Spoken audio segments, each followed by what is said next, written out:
بإسراء دقائق جمريو نكتكتاتلنا نعدم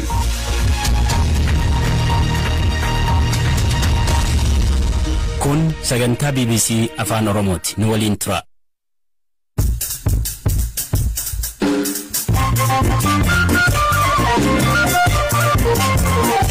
Ashama kam jirtu hordoftoota keenya sagantaan keenya roobii eegalameera finciltootni TPLF naannoo Amaaraa keessatti namoota 120 ta'an jumlaan fixuun himatamu hanga ammaa qorannoo godhameen du'uu isaaniif ragaan kan argame namoota 119dha. Hedduun isaanii qonnaan bultoota kanneen du'an qotee bulaa milishaa akkasumas humna waraanaan ala ta'anidha.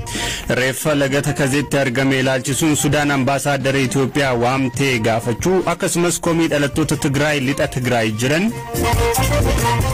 shamarran Oromoo magaalaa Finfinnee keessatti feestivaala Shinooyyee kabajaa jiran Beekuni buukifaan gurguddaa yaa'ee duumee fiixina guddifaan sirba kana jechaatu qubni buqqifannaa Angalaanaa Balaay nu waliin tura. Hidhattootni TPLF naannoo Amaaraa ganda guyyootaaf qabatanii turan gadhiisanii bahuu dura namoota yoo xiqqaate 119 ol ta'an fixuu isaanii aangawoonnii fi jiraattotni BBC'tti himan.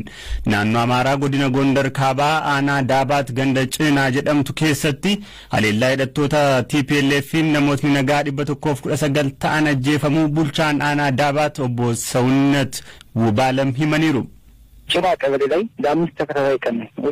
Ganda Cinaatti walitti aansuun guyyoota 5 waraana taasisaniini beelladootaa fi qabeenya qonnaan bultootaa saamuu yoo humna isaanii ol ta'e immoo mancaasaniiru. Kanarra kan dabreen jiraattota naannichaa kan ta'an daa'imman dubartootaa fi maanguddoota abbootii amantaa dabalatee wayita isaan qiddaasa irraa deebi'an kanneen argatan haala ajaa'ibaa fi haala ibsuu nama rakkisuun ajjeesaniiru. Akkasumallee guyyoota 3 dabran dhufnee wayita daawwannu ajjeechaa jumlaatu raawwatame. Owwaalchi jumlaas agarre. Haga ammaattis lakkoofsi dabaluu danda'a. Cinaa irratti kanneen hin beekamne bakka buuteen isaanii kanneen dhabamee jiru. Haa ta'u malee haga ammaa ifatti lakkoofsaan kan deeggarame namoonni 120 ol ta'an nu qaqqabee owwaalcha jumlaas arganneerra. Gandoollaa kataatee Abxiraa keessa ka jiraatan obbo Asmaara Taaffaraa fi jiraataan ganda Cinaa obbo Mollaa Wubee haleellaa kanaan ka ajjeefaman namoota nagaa akka ta'anii fi humnootni TPLF guyyootaaf naannicha wayita turan balaa qaqqabsiisan ilaalchisee yaada itti aanu kennaniiru. Isaan goozaarraa ka'anii as Cinaa kan galan gaafa bultii 12ti. Galanii dhukaasa banan. Jalqabaa bakka Cincaa'ee jedhamutti dhukaasa banuu eegalan. Ergasii gaafa bultii 29 dhumaatii guddaatu raawwatame. Hanga ammaa qorannoo godhameen du'uu isaaniif ragaan kan argame namoota 119dha. Hedduun isaanii qonnaan bultoota. Kanneen du'an qotee bulaa, milishaa akkasumas humna waraanaan ala ta'anidha. Abbaa maatii, jaarsa, qeesii, obboolota dubaraa, daa'imman fa'a irratti dhumaatiin raawwatame. Beelada sifxaniiru. Daa'imaa fi haadholee xirfachaa jiran mara argineerra. Gara jabina sadarkaa saniitu raawwatame. Kun egaa ragaan guutuun argamee kan maatiin boo'aa jirudha. Maatii keessaa 5 ajjeefaman jedhamee adda baheera. Namni hin argamne jira. Ani bakka saniin jira. Reeffi isaanii kan hin argamne jiru. Kan lubbuun argamanis jiru. አሉ እየተባሉ አሁን ዛሬ የተገኙ ሰዎች አሉ። ዛሬ ራሱ አሁን እዛው ቦታ ነው ያሉት። በነሐሴ 12 ቀን ጀምሬ አገየ ኩለላ ማንገድ ደሚሰገሊ ነቸን ቱሬ የሮሴነን ነመቶ ኮንቱግነ ኤርገ ገለኒ ኛተ ሳሙ ሰንጋ ቀለቹ አንዳቁ ቀለቹ ኑ አካ ሞቶርቻ ጀቹ መለ ነመንቱግነ ቱሬ አንገድ ደሚሰገሊቲ ቱረን ጋፈሮቢ እንጂፈተሙ ኢሳኒ ቤከኒ የሮ ዴቢያን ነመነተ አርገን መራ ጃርሳ ጃርቲ ኤሲ ቪዳይም ሞኖክሴ ፊ ጃሮሊን ፍተን Ibbalamaaf jaatama ta'u nuti kan lakkoofne argine garuu 119 namoota nagaa qofa warri ani amma sitti maa jiru raayyaa ittisa biyyaa milishaa faannoo of keessatti hin dabalatu uummatni amma gaddarra jira awwaalcha raawwachaa jira. Bulchaan aanaa Daabaat obbo Sawunnat Wubaalam ajjeechaan jumlaa kun kan raawwate sababa humnootni TPLF naannichatti injifatamaniif jedhu. መሰረታዊነት እነሱ ከየትኛውም አካባቢ ከየትኛውም የአማራ ቦሩመራ ኢሳን ናኖሌ አማራ ቀበተን ሁንደ ኬሰቲ አጄሳ ሬባ ደረራ ዱፈን አድርቃይቲ አከስ ጎደኔሩ አና ደባር ኬሳ ገንዶተ ቶተን ኬሰቲ ከነ ጎደኔሩ ይረጫላሞ የሮ ሴነን ኦሶንታኒ የሮ ባን አከተውቲ የሮ አደበመን ajjeesaa fixaa ba'an. Addatti Daabaat cinaatti kana raawwachuu kan danda'an waraana guddaa osoo adda hin kutiin guyyoota 11 dhukaasa bananii hawaasnii fi caasaa waraanaa keenya hundi qindaa'ee dabarsuu waan dideefi. Kanaaf abdii kutannaarraa kan ka'edha. Ganda cinaatti waan akka malee adabamanii fi hogganootni isaaniis rukutamanii yeroo qabaman aariidhaan ganda kana keessatti wanta gochuu danda'an hunda godhan. TPLF himannaa irratti dhiyaate kana laalchisee ibsa galgala kana baaseen Daabaatitti qaamni 1-2 humnootni isaanii namoota nagaa 120 ol fixan jedhamu haaleera. Humnoonni isaanii amma dura namoota nagaa irratti haleellaa hin raawwanne jechuun kanneen amma dura ittiin himataman dabalatee isa cinaa kanaafis qorannoon bilisaa akka gaggeeffamu kanaafis ga'ee isaanii akka ba'an ibsaniiru.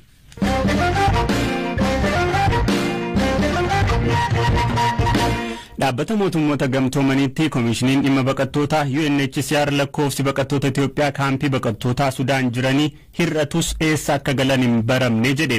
Dhaabbatichi ibsa kana kabaasee mootummaan Itoophiyaa baqattootni waraqaa eenyummeessaa UNHCR qabatan TPLF waliin waraanaa jiru erga jedhameeti.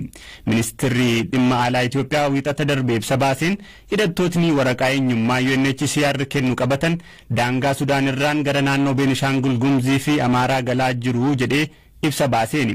UNHCR kana laalchisee deebii kenneen baqattootni kaampii baqattootaa keessa jiran yoo achi ba'an garam akka deeman adda baasanii beekuu akka hin dandeenye ibse.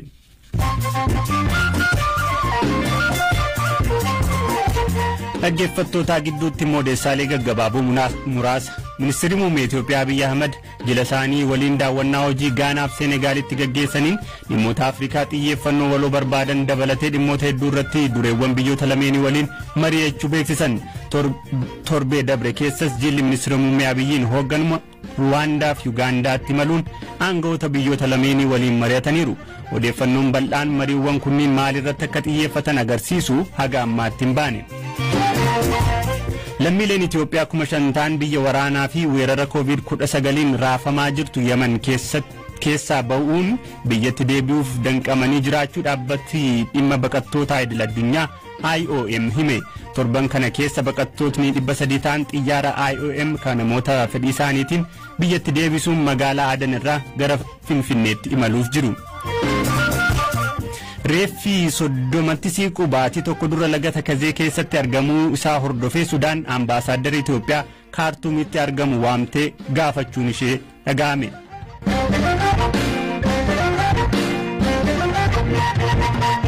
Odeessaalee gaggabaaboon kanumaa odeessa itti aanutti hincaa jiraattotni Humaraa, Addibaay, Idris, Qaaftaa Humaraa fi ganda Dagaaguum kan amma to'annoo naannoo Amaaraa jalatti argamu keessa jiraatan miidhaan saalaa hidhaanii fi ajjeechaan jumlaa sabarratti xiyyeeffate raawwatamaa jira jechuun BBC'tti himan.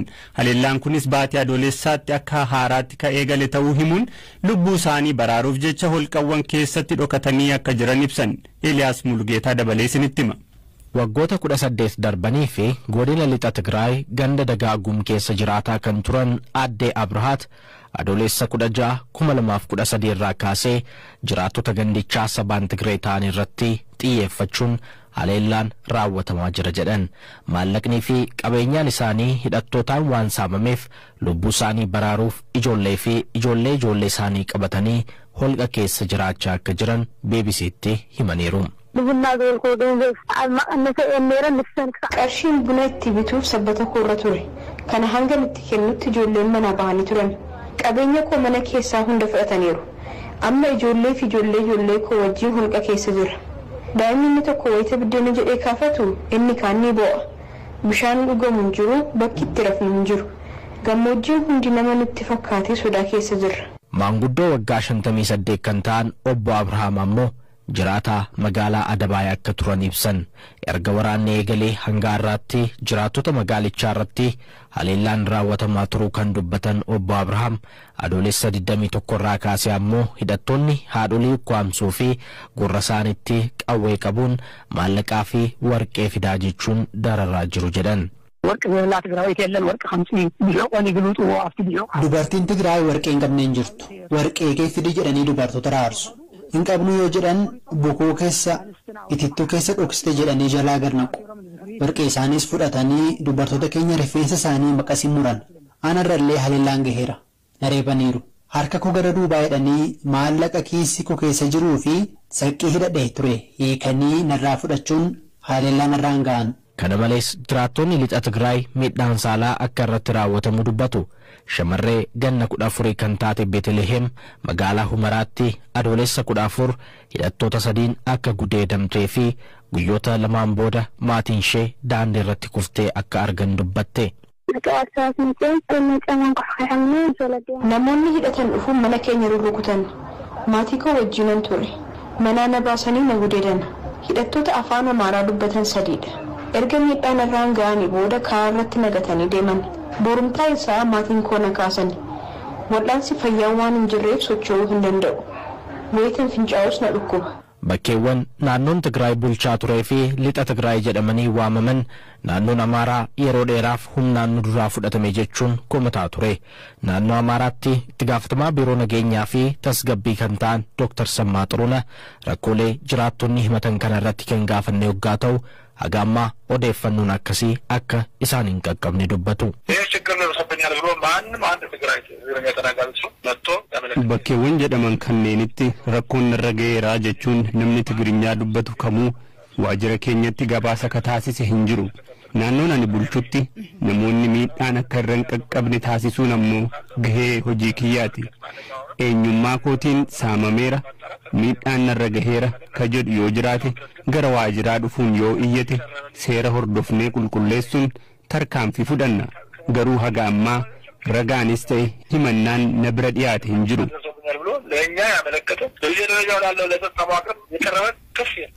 Kaxumuraan feestivaalli aadaa goobeef shinooyyeen kibxata kaleessaarraa eegalee magaalaa Finfinnee keessatti aadaa simannaa bara haaraa Oromoo agarsiisuuf jecha ayyaaneffatamaa jira.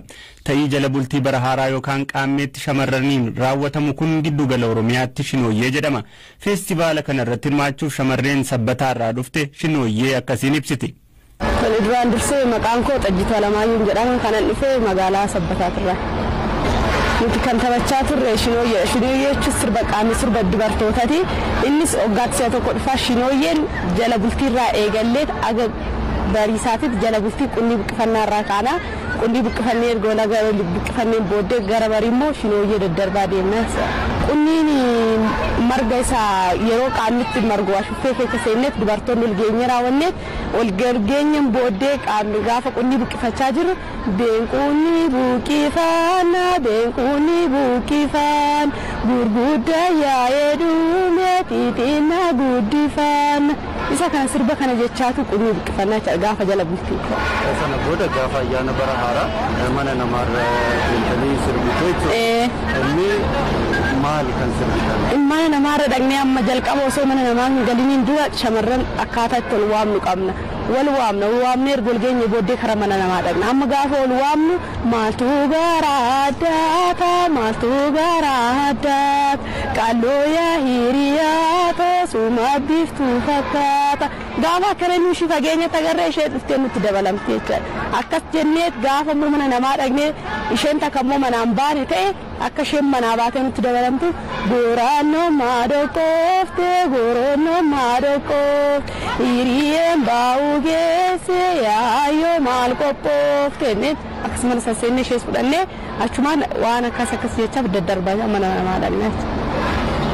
Shinooyyeen kun shamarraniif hiika akkamii qaba?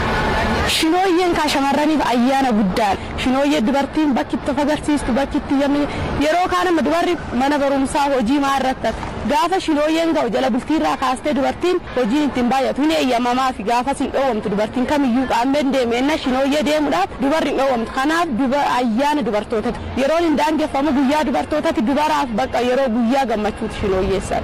Ergaan isaa amma aadaa keenyaa fi kana sirriitti beeksisu amma yeroo ammaa kana fa'aa babbadaa jira. Isa kana sirriitti dubartoonni amma lafaa ba'an duuba jiran isaan darbees aadaa kana sirriitti calaqqisiisuudhaan warreen duuba dhufanirra akka itti fufsiisaniif barsiisaa jirra jechaadha. Qaamni kun akka adda hin cinne. Dhaggeeffattoota keenya qophiin har'aa asuma irratti goolabamaa kan isinii dhiyeesse Galaanaa Balaay ka qopheesse Eliyaas Mulugeetaatii horaa bulaa.